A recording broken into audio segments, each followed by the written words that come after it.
ನಮಸ್ತೆ ನನ್ನ ಆತ್ಮೀಯರೇ, ಖುಷಿಯಿಂದ ಹೊಸ ಕಲಿಕೆಗೆ ತಮಗೆಲ್ಲರಿಗೂ ಸ್ವಾಗತ. ನಾನು ಇವತ್ತಿನ ವಿಡಿಯೋದಲ್ಲಿ ಸೂಪರ್ ಆಗಿರುವಂತಹ ಮ್ಯಾಂಗೋ ಬರ್ಫಿನ ಯಾವ ರೀತಿಯಾಗಿ ಮಾಡ್ಕೊಳ್ಬಹುದು ಅನ್ನೋದನ್ನು ತಿಳಿಸ್ಕೊಡ್ತಾ ಇದ್ದೀನಿ. ಮ್ಯಾಂಗೋ ಸೀಸನ್ ಅಂತೂ ಶುರು ಆಗಿದೆ. ಮ್ಯಾಂಗೋ ಸೀಸನಲ್ಲಿ ಒಂದು ಸರನಾದರೂ ಈ ರೀತಿಯಾಗಿ ಬರ್ಫಿ ಮಾಡ್ಕೊಂಡು ನೋಡಿ ತುಂಬಾ ಇಷ್ಟಪಟ್ಟು ತಿಂತಾರಂತಲೇ ಹೇಳ್ಬೋದು. ಇದು ವರ್ಷಿಗೊಮ್ಮೆ ಮಾಡುವಂಥ ಬರ್ಫಿ ಅಂತ ಹೇಳಿದ್ರೆ ತಪ್ಪಾಗಲಾರದು. ಯಾಕಂತಂದರೆ ಮ್ಯಾಂಗೋ ಸೀಸನಲ್ಲಿ ಮಾತ್ರ ಮ್ಯಾಂಗೋ ಬರ್ಫಿನ ಮಾಡೋಕ್ಕೆ ಸಾಧ್ಯವಾಗುವುದು. ಅದಕ್ಕೆ ಯಾಕೆ ತಡ ಮಾಡ್ಕೊಳ್ತೀರಾ? ಬನ್ನಿ ಈಗ ಮ್ಯಾಂಗೋ ಬರ್ಫಿನ ಹೇಗೆ ಮಾಡ್ಕೊಳ್ಬೋದು ಅನ್ನೋದನ್ನು ನೋಡ್ಕೊಳ್ಳೋಣ. ನೋಡಿ, ಮ್ಯಾಂಗೋ ಬರ್ಫಿ ಮಾಡ್ಕೊಳ್ಳೋಕ್ಕೆ ನಾನು 1 ಕಪ್ ಆಗುವಷ್ಟು ಹಾಲಿನ ಪುಡಿನ ತೆಗೆದುಕೊಂಡಿದ್ದೀನಿ. ಹಾಗೆ ಒಂದು ಅರ್ಧ ಕಪ್ ಆಗುವಷ್ಟು ಸಕ್ಕರೆನ ತೆಗೆದುಕೊಂಡಿದ್ದೀನಿ. ಹಾಗೆ ಒಂದು ಅರ್ಧ ಕಪ್ ಆಗುವಷ್ಟು ತುರಿದಿಟ್ಕೊಂಡಿರುವಂಥ ಕೊಬ್ಬರಿನ ಅಂದರೆ ಒಣ ಕೊಬ್ಬರಿನ ತೆಗೆದುಕೊಂಡಿದ್ದೀನಿ. ನಾನು ಒಂದು ಮಾವಿನಕಾಯಿಂದ ಮಾಡ್ತಾ ಇರೋದ್ರಿಂದ ಒಂದು ಮಾವಿನಕಾಯಿನ ತೆಗೆದುಕೊಂಡಿದ್ದೀನಿ. ಇವಾಗ ಮಾವಿನಕಾಯಿಯನ್ನು ಕಟ್ ಮಾಡ್ಕೊಳ್ಬೇಕಾಗುತ್ತೆ. ಮುಂದಿನ ಭಾಗವನ್ನು ನಾನು ಮೊದಲಿಗೆ ಕಟ್ ಮಾಡ್ಕೊಂಡು ಇಟ್ಕೊಂಡಿದ್ದೀನಿ. ಹಾಗೆ ಇವಾಗ ನಾನು ಒಂದೊಂದಾಗಿ ಕಟ್ ಮಾಡ್ಕೊಳ್ತಾ ಇದ್ದೀನಿ. ಸಿಪ್ಪೆಯನ್ನು ನಾವು ಸಪ್ರೇಟ್ ಮಾಡಿಕೊಂಡು ಒಳಗಡೆ ಇರುವಂತಹ ಭಾಗವನ್ನು ಮಾತ್ರ ತೆಗೆದುಕೊಳ್ಬೇಕಾಗತ್ತೆ. ನೋಡಿ, ನಾನು ಒಂದೊಂದಾಗಿ ಕಟ್ ಮಾಡ್ಕೊಳ್ತಾ ಇದ್ದೀನಿ. ಈ ಒಳಗಡೆ ಇರುವಂಥ ಗೊಟ್ಟಾಳಿ ಏನಿರುತ್ತಲ್ವ ಅದನ್ನು ಬಿಸಾಕಿಬಿಡೋಣ. ನೋಡಿ, ಈಗ ಮಧ್ಯದಲ್ಲಿ ಕಟ್ ಮಾಡಿಕೊಂಡು ಅದರೊಳಗಿರುವಂಥ ಪಲ್ಪನ್ನು ಮಾತ್ರ ಯೂಸ್ ಮಾಡ್ಕೊಳ್ಳೋಣ. ನೋಡಿ, ಮಾವಿನಕಾಯಿ ಸೀಸನಲ್ಲಿ ಕಂಪಲ್ಸರಿಯಾಗಿ ಒಂದು ಸರನಾದರೂ ನೀವು ಮಾವಿನಕಾಯಿ ಬರ್ಫಿನ ಮಾಡ್ಕೊಂಡು ನೋಡಿ. ಎಲ್ಲರೂ ಕೂಡ ಇಷ್ಟಪಟ್ಟು ತಿಂತಾರೆ ಅಂತಲೇ ಹೇಳ್ಬೋದು. ಮಕ್ಕಳಂತೂ ತುಂಬಾ ಇಷ್ಟಪಟ್ಟು ತಿಂತಾರೆ. ಅಷ್ಟೊಂದು ಚೆನ್ನಾಗಿರುತ್ತೆ ಅಂತಲೇ ಹೇಳ್ಬೋದು. ಈ ಬರ್ಫಿ ಮಾಡೋಕ್ಕೂ ಕೂಡ ಜಾಸ್ತಿ ಸಮಯ ಏನೂ ಬೇಕಾಗೋದಿಲ್ಲ. ನೀವು ಬೇಗನೆ ಮಾಡ್ಕೊಳ್ಬಹುದು. ಈ ಮಾವಿನಕಾಯಿ ಬರ್ಫಿ ಮಾಡೋದು ಜಾಸ್ತಿ ಕಷ್ಟ ಏನೂ ಅಲ್ಲ, ಸಿಂಪಲ್ಲಾಗಿ ಮಾಡ್ಕೊಂಡು ಬಿಡ್ಬೋದು. ಮತ್ತು ಮಾವಿನಕಾಯಿ ಬರ್ಫಿ ಒಂದು ಸಲ ತಿಂದ್ರಿ ಅಂತಂದರೆ ಪದೇ ಪದೇ ಮಾಡ್ತೀರಾ, ಅಷ್ಟೊಂದು ಚೆನ್ನಾಗಿರುತ್ತೆ ಅಂತಲೇ ಹೇಳ್ಬೋದು. ನಿಮ್ಮ ಮನೆಯಲ್ಲಿ ಸ್ವಲ್ಪ ಹಾಲಿನ ಪುಡಿ ಇತ್ತು ಅಂದರೆ ಸಾಕು, ನೀವು ಆರಾಮಾಗಿ ಬರ್ಫಿನ ಮಾಡ್ಕೊಳ್ಬೋದು. ನಾನು ಮಾವಿನಕಾಯಿಯಿಂದ ಪಲ್ಪನ್ನು ತೆಗೆದು ಮಿಕ್ಸಿ ಜಾರ್ಗೆ ಹಾಕ್ಕೊಂಡಿದ್ದೀನಿ. ಹಾಗೆ ಅದಕ್ಕೆ ಒಂದು 2 ಸ್ಪೂನ್ ಆಗುವಷ್ಟು ಸಕ್ಕರೆನ ಹಾಕ್ಕೊಂಡಿದ್ದೀನಿ. ಹಾಗೆ ಒಂದು 2 ಸ್ಪೂನ್ ಆಗುವಷ್ಟು ಒಣ ಕೊಬ್ಬರಿನ ಹಾಕ್ಕೊಂಡು ಇವಾಗ ಗ್ರೈಂಡ್ ಮಾಡ್ಕೊತಾ ಇದ್ದೀನಿ. ಸ್ವಲ್ಪ ಮಟ್ಟಿಗೆ ಗ್ರೈಂಡ್ ಮಾಡ್ಕೊಂಡ ನಂತರ ಒಂದು 2 ಸ್ಪೂನ್ ಆಗುವಷ್ಟು ಹಾಲನ್ನು ಹಾಕ್ಕೊಳ್ಬೇಕಾಗುತ್ತೆ. ನಾನು ಒಂದು ಮಾವಿನಕಾಯಿಂದ ಮಾಡಿ ತೋರಿಸ್ತಾ ಇದ್ದೀನಿ. ನೀವು ಜಾಸ್ತಿ ಮಾವಿನಕಾಯನ್ನು ಉಪಯೋಗಿಸ್ಕೊಂಡು ಮಾಡ್ಕೊಳ್ಬಹುದು. ನೋಡಿ, ನೀವು ಜಾಸ್ತಿ ಮಾವಿನಕಾಯಿ ಉಪಯೋಗಿಸ್ಕೊಂಡು ಮಾಡ್ಕೊಳ್ತಿದ್ರಿ ಅಂತಂದರೆ ಹಾಲಿನ ಪುಡಿನೂ ಕೂಡ ಸ್ವಲ್ಪ ಪ್ರಮಾಣದಲ್ಲಿ ಜಾಸ್ತಿನೇ ಹಾಕ್ಕೊಳ್ಬೇಕಾಗುತ್ತೆ. ನೋಡಿ, ಇವಾಗ ಈ ರೀತಿಯಾಗಿ ನಾನು ತರಿಯಾಗಿ ರುಬ್ಕೊಂಡಿದ್ದೀನಿ. ಜಾಸ್ತಿ ಸಾಫ್ಟಾಗಿ ಏನು ಮಾಡೋದು ಬೇಡ, ಸ್ವಲ್ಪ ಮಟ್ಟಿಗೆ ತರಿಯಾಗಿರಲಿ. ನೋಡಿ, ಇವಾಗ ರುಬ್ಕೊಂಡಿರುವಂತಹ ಮಾವಿನಕಾಯನ್ನು ಸಪ್ರೇಟಾಗಿ ಇಟ್ಕೊಂಡಿದ್ದೀನಿ. ಹಾಗೆ ಈ ಕಡೆ ಒಂದು ಬೌಲ್ಗೆ ಹಾಲಿನ ಪುಡಿನ ಹಾಕ್ಕೊಳ್ತಾ ಇದ್ದೀನಿ. ನಾನು 1 ಕಪ್ ಆಗುವಷ್ಟು ಹಾಲಿನ ಪುಡಿನ ತೆಗೆದುಕೊಂಡಿದ್ದೀನಿ. ನಾನು ಒಂದು ಮಾವಿನಕಾಯಿಂದ ಮಾಡ್ತಾ ಇರೋದ್ರಿಂದ 1 ಕಪ್ ಆಗುವಷ್ಟು ಹಾಲಿನ ಪುಡಿನ ಹಾಕ್ಕೊಳ್ತಾ ಇದ್ದೀನಿ. ಒಂದು ಬೌಲ್ಗೆ ಹಾಲಿನ ಪುಡಿ ಹಾಕ್ಕೊಂಡಿದ್ದೀನಲ್ವ, ಅದನ್ನು ಗ್ಯಾಸ್ ಮೇಲ್ಗಡೆ ಇಟ್ಕೊಂಡು ಇವಾಗ ರುಬ್ಕೊಂಡಿರುವಂತಹ ಮಿಶ್ರಣ ಅಂದರೆ ಮಾವಿನಕಾಯಿ ಮಿಶ್ರಣವನ್ನು ಕೂಡ ಹಾಕ್ಕೊಳ್ಳೋಣ. ಹಾಗೆ ಕ್ರಮೇಣವಾಗಿ ಮಿಕ್ಸ್ ಮಾಡ್ಕೊಳ್ತಾ ಹೋಗಬೇಕಾಗುತ್ತೆ. ಗ್ಯಾಸ್ ಮಾತ್ರ ಮೀಡಿಯಮ್ ಆಗಿ ಇಟ್ಕೊಂಡೆ ಈ ಬರ್ಫಿನ ಮಾಡ್ಕೊಳ್ಳಿ. ಇಲ್ಲಾಂತಂದರೆ ಹಾಲಿನ ಪುಡಿ ಬೇಗನೆ ತಳ ಹೊತ್ಕೊಂಡು ಬಿಡುತ್ತೆ. ಅದಕ್ಕೋಸ್ಕರ ಮೀಡಿಯಮ್ ಆಗಿನೇ ಇಟ್ಕೊಂಡು ನಾವು ಈ ಬರ್ಫಿನ ಮಾಡ್ಕೊಳ್ಬಹುದು. ನೋಡಿ, ನೀವು ಸ್ವಲ್ಪನೂ ಕೂಡ ಕೈ ಬಿಟ್ಕೊಳ್ಳೋಕೆ ಹೋಗಬೇಡಿ.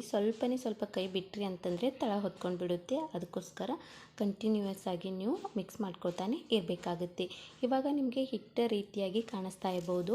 ಸಕ್ಕರೆ ಏನು ಹಾಕಿರ್ತೇವಲ್ವ, ಅದು ಪಾಕ ಬಿಡೋಕ್ಕೆ ಶುರು ಆದ ನಂತರ ತಂತಾನೇ ಇದು ಅಳಸಾಕೊಳ್ತಾ ಹೋಗುತ್ತೆ.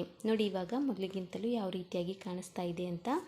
ಸ್ವಲ್ಪನೂ ಕೂಡ ಪಾತ್ರೆಗೆ ಅಂಟ್ಕೊಳ್ಳೋದಿಲ್ಲ, ಅಷ್ಟು ಚೆನ್ನಾಗಿ ಆಗುತ್ತೆ ಈ ಬರ್ಫಿ. ಹಾಗೆ ಮಿಕ್ಸ್ ಮಾಡ್ಕೊಳ್ತಾನೆ ಇರಬೇಕಾಗುತ್ತೆ.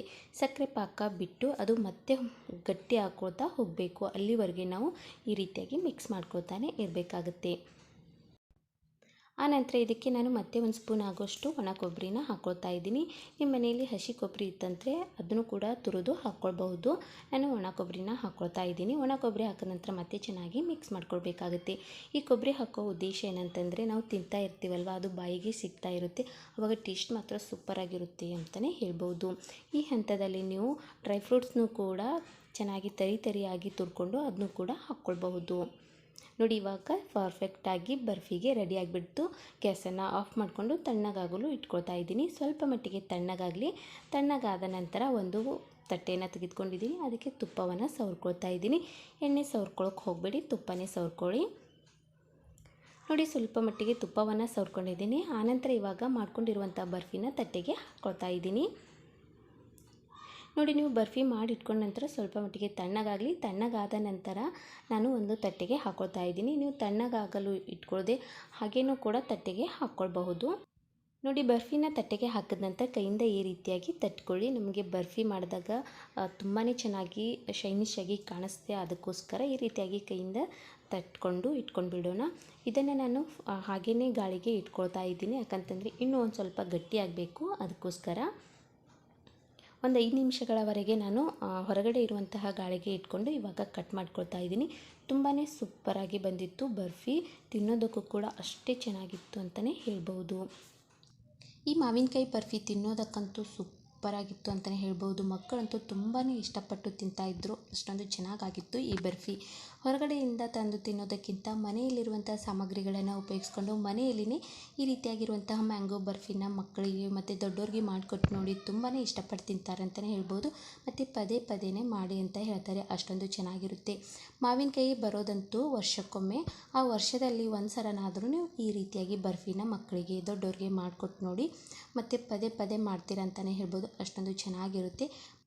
ಮಾವಿನಕಾಯಿ ತಿನ್ನೋದಕ್ಕೆ ಯಾರಿಗೆ ತಾನೇ ಇಷ್ಟ ಆಗಲ್ಲ, ಎಲ್ಲರೂ ಕೂಡ ಇಷ್ಟಪಟ್ಟು ತಿಂತಾರೆ ಅಂತಲೇ ಹೇಳ್ಬೋದು.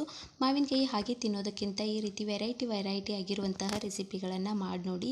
ಈ ಬರ್ಫಿನೂ ಕೂಡ ಖಂಡಿತವಾಗ್ಲೂ ಒಂದು ಸಲನಾದರೂ ನೀವು ಟ್ರೈ ಮಾಡಲೇಬೇಕು, ಅಷ್ಟೊಂದು ಚೆನ್ನಾಗಿರುತ್ತೆ ಈ ಮ್ಯಾಂಗೋ ಬರ್ಫಿ. ಈ ಮ್ಯಾಂಗೋ ಬರ್ಫಿ ನಿಮ್ಮೆಲ್ಲರಿಗೂ ಇಷ್ಟ ಆಗಿದೆ ಅಂತ ಹೇಳಿ ಭಾವಿಸ್ತಾ ಇದ್ದೀನಿ. ಇಷ್ಟ ಆಗಿದ್ದರೆ ಖಂಡಿತವಾಗ್ಲೂ ಒಂದು ಸಲನಾದರೂ ನಿಮ್ಮ ಮನೆಯಲ್ಲಿ ಮ್ಯಾಂಗೋ ಬರ್ಫಿನ ಟ್ರೈ ಮಾಡಿದ್ದೆ ಆದರೆ ಹೇಗೆ ಬಂದಿದೆ ಅನ್ನೋದನ್ನು ತಪ್ಪದೆ ನನಗೆ ಕಮೆಂಟ್ ಮೂಲಕವಾಗಿ ತಿಳಿಸಿ. ಹೀಗೆ ಮುಂದಿನ ಹೊಸ ವೀಡಿಯೋ ಬರ್ತಾ ಇರ್ತೀನಿ. ಹಾಗೆ ನನ್ನ ಚಾನಲು ಇನ್ನೂ ಯಾರಾದರೂ ಸಬ್ಸ್ಕ್ರೈಬ್ ಮಾಡ್ಕೊಂಡಿಲ್ಲ ಅಂತಂದರೆ ತಕ್ಷಣಕ್ಕೆ ಹೋಗಿ ಸಬ್ಸ್ಕ್ರೈಬ್ ಮಾಡಿಕೊಳ್ಳಿ. ಹಾಗೆ ಈ ವಿಡಿಯೋ ಇಷ್ಟ ಆಗಿತ್ತು ಅಂತಂದರೆ ಲೈಕ್ ಮಾಡಿ, ನಿಮ್ಮ ಫ್ರೆಂಡ್ಸ್ಗೂ ಕೂಡ ಶೇರ್ ಮಾಡಿ. ಮುಂದಿನ ಹೊಸ ವೀಡಿಯೋ ಬರ್ತಾ ಇರ್ತೀನಿ. ಟೇಕ್ ಕೇರ್, ಬಾಯ್. ಖುಷಿಯಾಗಿರಿ ಸದಾ.